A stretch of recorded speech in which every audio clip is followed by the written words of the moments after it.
Di sebuah daerah terpencil di pinggiran lembang, ada sebuah jalur kecil yang dikenal dengan nama Jalur Sukawana. Jalur ini membelah hutan pinus lebat dan menghubungkan dua desa tua, Sukawana dan Ciburial. Sudah sejak puluhan tahun, jalur ini lebih sering dibiarkan sepi daripada dilewati, meskipun secara logika itu adalah rute tercepat antara kedua desa. Konon, pada masa penjajahan Belanda, jalur itu dulunya jalur patroli pasukan kolonial. Banyak tentara yang tewas di sana, entah karena serangan gerilyawan, binatang buas, atau tersesat dan akhirnya membusuk di tengah rimba. Warga sekitar percaya, arwah-arwah itu tidak pernah benar-benar pergi. Mereka tetap menjaga jalur tersebut, membuat siapapun yang melewati tanpa izin hilang tanpa jejak. Suatu malam, sekelompok pemuda kota, Dimas, Raka, Sinta, dan Dela, memutuskan untuk mencari pengalaman uji nyali. Mereka mendengar tentang jalur Sukawana dari seorang teman yang bercerita dengan nada setengah menantang. Kalau berani, coba lewatin malam-malam. Kalau nggak ketemu apa-apa, berarti kalian disukai penghuni situ. Penuh semangat, mereka membawa motor trail dan perlengkapan senter. Mereka berangkat pukul 9 malam dari Ciburial. Udara terasa dingin menusuk dan kabut mulai turun pelan-pelan, membuat pandangan hanya sekitar 5 meter ke depan.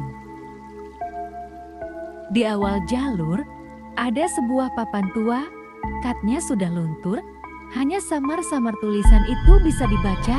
Yang melintas, jangan bersiul, jangan tertawa keras, jangan menoleh saat dipanggil. Sinta tertawa kecil, apaan sih? Kayak film horor? Del memukul bahunya pelan, udah, jangan ngeledek. Mereka pun masuk ke jalur itu.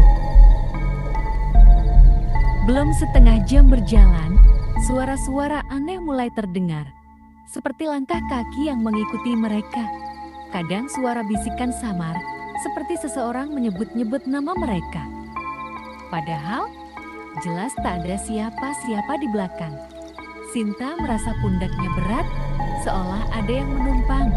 Raka yang mengendarai motor paling depan sempat melihat sekilas sosok anak kecil di pinggir jalan. Saat dia menoleh lagi, sosok itu sudah lenyap. Mereka terus melaju, mencoba mengabaikan ketakutan. Tapi semakin dalam mereka masuk, semakin berat atmosfernya, udara jeti lebih dingin.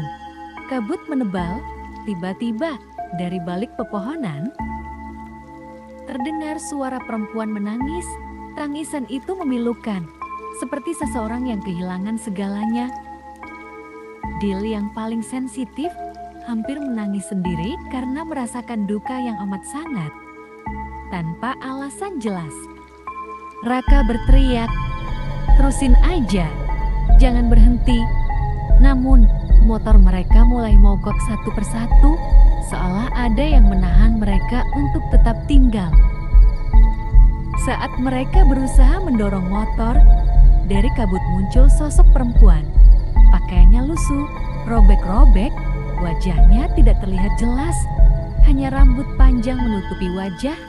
Dia berdiri diam, tidak bergerak, hanya menunjuk ke arah satu jalur kecil bercabang jalur yang bahkan lebih gelap dan sempit.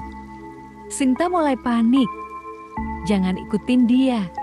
Tapi anehnya, tubuh mereka bergerak sendiri, seolah ada tangan tak kasat mata yang memaksa mereka berbelok ke jalan itu. Semakin jauh mereka masuk, hutan berubah aneh. Pohon-pohon seolah hidup, bergerak perlahan. Udara menjadi pengap, mereka mulai melihat banyak orang, sosok-sosok tentara tanpa kepala, anak-anak kecil bermata kosong, wanita-wanita yang menggantung di dahan pohon. Dimas yang paling rasional mencoba membaca doa dalam hati. Tapi setiap kalimat doa yang dia ucapkan, seolah diputarbalikkan di telinganya menjadi suara ejekan. Tiba-tiba, Dil tersungkur, tubuhnya kejang-kejang, dan dari mulutnya keluar suara berat, bukan suara manusia. Dia berbicara dalam bahasa asing yang mereka tak pahami, mungkin Belanda atau bahasa entah apa. Mereka sadar Delle dirasuki.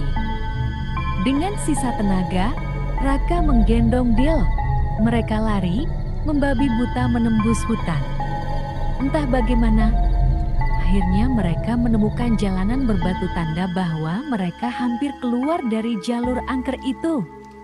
Begitu mereka melewati sebuah gerbang batu tua yang bahkan tak mereka lihat saat masuk, tiba-tiba semuanya kembali normal. Udara lebih hangat, motor bisa dinyalakan kembali. Mereka tak pernah bicara tentang malam itu lagi. Dille butuh berbulan-bulan untuk pulih dari trauma. Bertahun-tahun kemudian, Raka yang penasaran kembali mencari tahu sejarah jalur Sukawana.